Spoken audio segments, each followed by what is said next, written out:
There's a moment in Formula One that happens about once every decade, where everything you thought was certain suddenly isn't anymore. The strongest driver in the sport starts looking at other options. The team that dominated for years is suddenly scrambling, and everyone in the paddock is having conversations that nobody thought would actually happen. That moment is happening right now with Max Verstappen. But here's where it gets interesting, and almost nobody is talking about the real reason why his future at Red Bull might actually be decided by someone who isn't even Max Verstappen himself. I know that sounds cryptic, so let me explain what's actually going on behind the scenes in Formula One right now, because there's a layer to this story that goes way deeper than the usual transfer rumors you see every summer. See, the narrative everyone's been talking about for the past few months is simple on the surface. Max Verstappen is incredibly talented. Red Bull is struggling compared to Mercedes this year, so maybe he should think about leaving. Logical, right?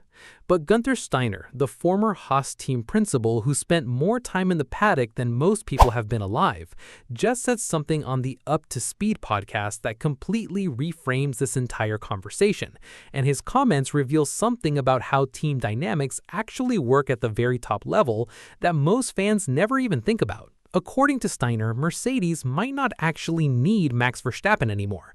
That's not because Max isn't amazing. Everyone knows he's one of the best drivers on the grid. It's because Mercedes has found what Steiner calls the next Max Verstappen in someone named Kimi Antonelli. Now, if you're not deep into the F1 world, that name might not mean much to you yet, but this is the part that changes everything about Max's options moving forward. Mercedes isn't desperate, and when you're the top team that everyone wants to join and you're not desperate, suddenly the entire power dynamic shifts. Let's start by understanding what was actually driving all these Max Verstappen rumors in the first place, because the context matters more than you might think. For years, we're talking about a solid 4, maybe 5 years, Red Bull Racing was absolutely untouchable in Formula One. It wasn't even close. Max Verstappen wasn't just winning races, he was winning by massive margins. The team had the fastest car, the best strategy, the best driver, and honestly, it felt like they could do it with one hand tied behind their back. But fast forward to 2026 and something shifted. Mercedes woke up. Their car is competitive again. In some races, arguably better. Suddenly, Red Bull isn't invincible anymore. Suddenly, Max is having to work harder for wins. And suddenly, the narrative changed from why would Max ever leave Red Bull to maybe Max should start thinking about what's out there. That's when the speculation really started heating up. Mercedes became the obvious destination. They're the most successful team in modern F1 history. They've got resources, they've got a legendary infrastructure, and Toto Wolff has proven time and time again that he can build a championship-winning environment. On paper, if Max was going to leave Red Bull, Mercedes was the dream destination. It made perfect sense, almost too much sense. But here's what Steiner's comments reveal, and this is where the actual strategy comes into play. Mercedes doesn't need Max the way people think they need Max. They already have their plan B. They have Kimi Antonelli. And if Mercedes' future is secure with their young driver development, then suddenly they have all the power in negotiations. They don't have to chase Max. Max has to come to them, on their terms, at their price. That's a massive swing in leverage. The other option people have been talking about is McLaren, and Steiner actually broke down why McLaren might not be as attractive as it looks on the surface. See, McLaren is doing really well right now. They're competitive, they're moving in the right direction, and they've got some great driver talent. But here's the thing about McLaren that people sometimes forget. They're a customer team for Mercedes engines. They don't have their own power unit. Red Bull does. That might sound like a technical detail, but in Formula One, having your own engine manufacturer is a massive advantage.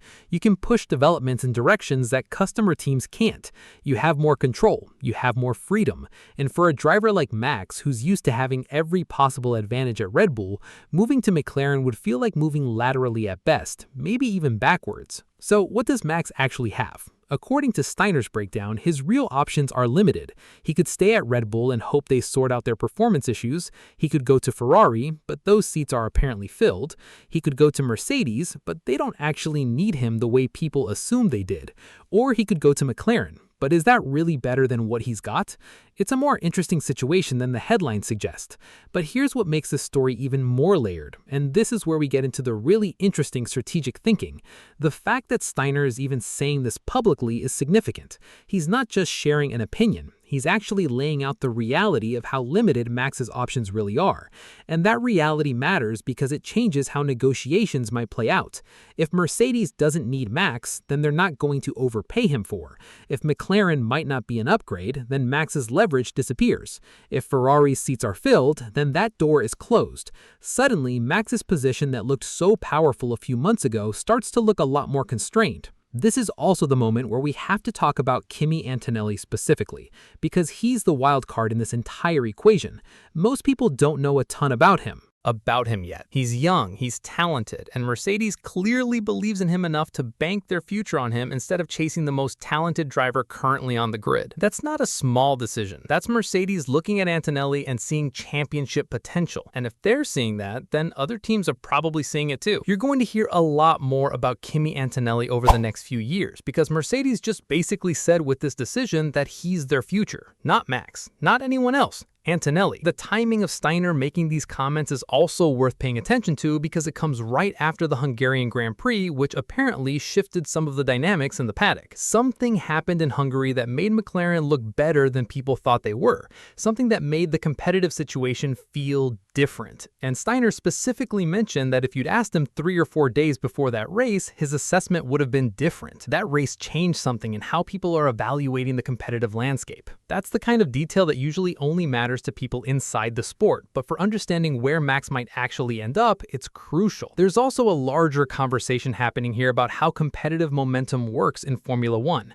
Red Bull was dominant for so long that it felt permanent, but nothing is permanent in this sport. Mercedes woke up. That's changed everything. When you're the driver everyone thought was untouchable and suddenly you're in a car that's not the best on the grid anymore, that's a reality check. It's not a question of ability, it's a question of whether you want to fight harder than you ever have or whether you'd rather go somewhere where you're guaranteed to have the best car again. Max has to make that choice, and according to Steiner, the places that usually offer that guarantee aren't actually that interested anymore. What's wild about this situation is that Mercedes saw this coming. They didn't panic when Red Bull was dominating. They didn't make desperate moves. They just built. They invested in their driver academy. They found Kimi Antonelli. They developed a young talent that they genuinely believe can win championships. That's not something you do when you're thinking, we need to sign Max Verstappen. That's something you do when you already have confidence in your future. Toto Wolff has done this before, actually. He's built Mercedes multiple times. He's brought drivers up through the system. He's made strategic calls that looked risky at the time, but paid off in the long run. The decision to bank on Antonelli instead of desperately chasing Verstappen is exactly the kind of move that Wolff would make. It's patient, it's strategic, and it's powerful because it removes the desperation from the equation. Think about what that actually means for negotiations if Max does come calling. If Mercedes has already decided that Antonelli is their future, and if they're confident enough in him that they can tell the paddock, we don't need Max, then they've already won the psychological battle. Any conversation between Wolff and Max would happen from a position of strength. Mercedes would be choosing Max, not begging for him. That's a completely different dynamic, and Steiner seems to understand that better than most people commenting on this situation. Here's another angle that's interesting.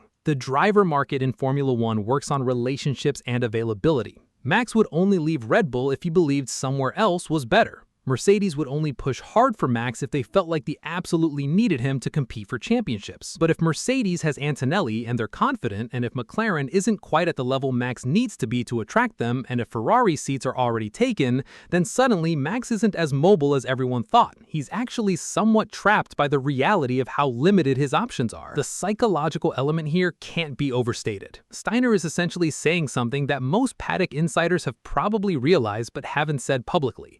He's saying out loud that Max's options are actually pretty limited right now. And that's information. That's reality. That's the kind of thing that changes how drivers think about their futures, especially when it comes from someone as respected as Steiner. What makes this even more interesting is how quickly things change in Formula One. Steiner specifically said that his assessment would have been different before the Hungarian Grand Prix. That suggests that competitive performance is still the primary driver of these decisions, but it also suggests that Mercedes feels they're on the right trajectory. They're competitive now, they're building for the future with Antonelli, and they're not going to throw away that plan just because the greatest driver on the grid might be available. That's confidence. That's a team that knows what it's doing. The broader implication here is that driver transfers at this level aren't just about individual talent. They're about timing, leverage, confidence, and strategic planning. Mercedes had the confidence to not chase Max desperately. That's the kind of confidence that usually comes from believing you've already got a plan that works. Steiner's comments essentially confirm that Mercedes has that confidence, and if Mercedes isn't desperate, then the entire power dynamic around Max's future shifts dramatically. Now let's talk about what the situation actually means for Red Bull, because Max staying or leaving will have massive implications for how the team develops moving forward. Red Bull has been in a position of dominance for so long that they've probably never had to seriously consider a scenario where Max leaves, but now they're in a situation where they're not dominant anymore, and that changes the calculation. If Max leaves, Red Bull loses the best driver on the grid. That's a problem. It's not an insurmountable problem, but it's a real one. However, there's also an argument to be made that Red Bull staying Competitive might actually be more important to Max's decision than whether he leaves or stays. If Red Bull can get back to the level they were at a few years ago, if they can sort out whatever's been holding them back this season, then Max might not even want to leave. A driver like Max doesn't leave just to leave. He leaves because he wants to be somewhere better, or because he's not as happy where he is. If Red Bull can prove they're still capable of being the best team on the grid, then the conversation changes. That's why the Hungarian Grand Prix seems to have been so significant. If McLaren or Mercedes showed that they're actually pulling away from Red Bull competitively, that might have been the moment where Max genuinely started thinking, I need to consider my options. But if Red Bull can bounce back, if they can show that they're still capable of winning, then Max might decide that the smart play is to stay and fight instead of leave and risk it somewhere new. The team dynamic also matters. Max has been at Red Bull for years. He knows how the team works. He knows his engineer. He knows the systems. There's value in that familiarity that people don't always account for when they're talking about driver transfers. Moving to a new team means learning a completely new operation. It means new engineers, new strategies, new processes. That's a real cost, even for the best drivers. What Steiner's comments do is force Red Bull to think about this reality. If they want to keep Max, they can't just assume he'll stay because he's been there forever. They actually have to be the best team on the grid, or close to it. They have to show competitive trajectory. They have to prove that fighting with Red Bull is better than the alternatives. That's a higher standard than just being a good team. And honestly, that's probably good for the sport, because it means Red Bull has to stay sharp, stay competitive, and stay focused on performance. The other interesting thing about this situation is what it means for Red Bull's driver market strategy going forward. If Max is evaluating his options, Red Bull might need to think about their second driver. Do they want someone who can be competitive but is clearly the number two, or do they want to build an environment where two drivers can push each other? These are conversations that probably aren't happening yet, but they might need to happen if the situation develops. There's also the Christian Horner factor, which people sometimes overlook. Horner has been instrumental in Red Bull's success. Max has worked with Horner for years. There's a relationship there. But that relationship also comes with a history, and history matters when drivers are making decisions about their futures. Does Max want to stay in that environment? Does he feel valued? These are human questions that go beyond just, is this the fastest car? To really understand what Steiner's comments mean, we need to zoom out and look at the bigger picture of the Formula One driver market right now, because it's in a state of transition that we haven't seen in a while. For years, the driver market was relatively predictable. Red Bull had Max and some number two. Mercedes had their top driver. Ferrari had their preferred driver. McLaren was trying to build something. But now there's genuine uncertainty. There are real questions about which teams are competitive, which teams are heading in the right direction, and which teams might be in decline.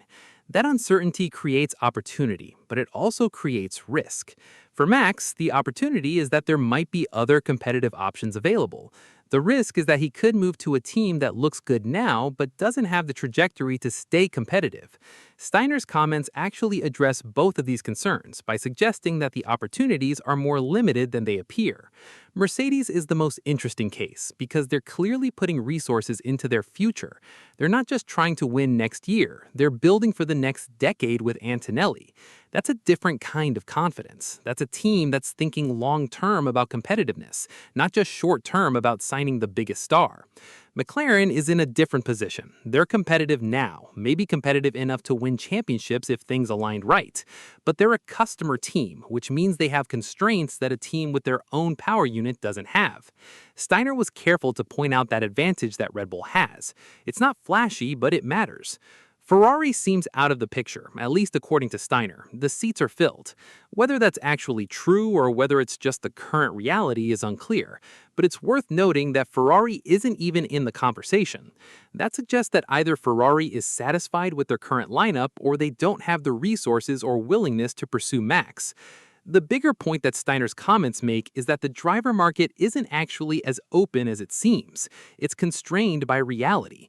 Teams have their plans, teams have their strategies, and those strategies don't necessarily revolve around signing Max Verstappen, even though Max is the best driver on the grid. That's actually a healthy sign for competitive balance in the sport, but it's a reality check for Max. What's also interesting about this is that Steiner is essentially saying that driver value isn't infinite. Even the best driver on the planet only has so much leverage. Your options are limited to teams that are competitive, to teams that have seats available, and to teams that actually want to sign you. When you eliminate the teams that don't have seats available and the teams that don't have the competitive status Max is looking for, suddenly the list gets very short. That's the real story here. The driver market in Formula One is going to see more movement in the coming years as different teams prove themselves capable or incapable of winning. But for Max specifically, and for right now, the options aren't as numerous as the rumor mill might suggest. And that's information that changes how this situation actually plays out. So here we are. Guenther Steiner just told the paddock that Mercedes doesn't need Max Verstappen. He explained why McLaren might not be the upgrade everyone thinks it is. He pointed out that Ferrari isn't an option, and he highlighted that Red Bull still has fundamental advantages that make it competitive. What does all of this actually mean for what comes next? First, it probably means that Max is going to have to make a real decision instead of just evaluating options. If his options are genuinely limited, if Mercedes isn't desperate for him, if McLaren isn't clearly better, if Ferrari isn't available, and if Red Bull is still capable, then staying at Red Bull becomes a more attractive option than it might have seemed a few weeks ago. That might actually prompt Max to think more seriously about working with Red Bull to get competitive again instead of jumping ship at the first sign of trouble. Second, it probably means that the contract conversations between Max and Red Bull are going to happen from a different perspective. Red Bull isn't desperate to keep Max because they don't have alternatives readily available, but Max also isn't desperate to leave because his alternatives are limited. That's actually a stable situation. Both sides might recognize that they're better off together than they would be apart. Third, it signals something important to the rest of the paddock about how the driver market actually works. Steiner's comments are essentially saying, look, even the biggest stars have constraints. Even the best drivers don't have unlimited options. That's valuable information for how other drivers evaluate their futures and how teams approach their strategies. Fourth, it's going to probably shift some of the transfer rumor narrative over the next few weeks and months. When someone like Steiner, who's respected, who has credibility, who isn't just being sensational, says something publicly, it influences how people think about a situation.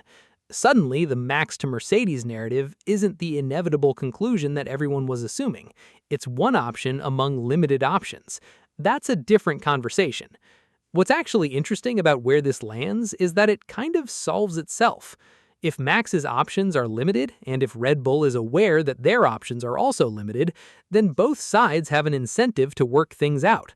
Red Bull has incentive to make the car competitive, Max has incentive to believe that Red Bull can do that. And if both things happen, then you have a stable situation where one of the greatest drivers on the grid stays with one of the most competitive teams. That's actually good for the sport. The bigger lesson here is that expertise and inside information matter in Formula One. Steiner isn't just guessing.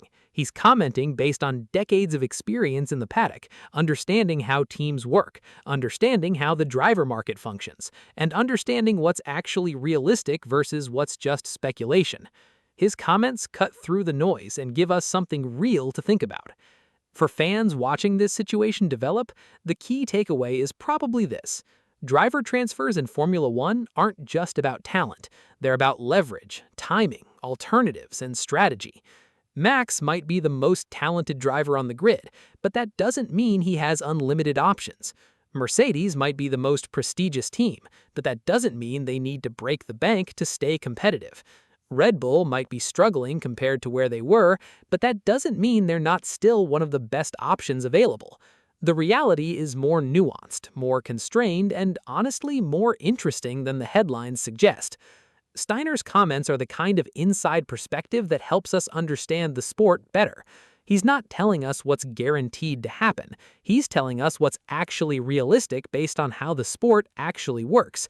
And that's valuable information for understanding not just what might happen with Max Verstappen, but how Formula One operates at the highest levels. This situation is going to keep developing over the coming months. Races will be run, performance will shift, strategies will evolve. But having this perspective from someone like Steiner helps us understand what's actually possible and what's just rumor and speculation. And that's the real story here. Not whether Max leaves or stays, but understanding why he might make whatever decision he makes.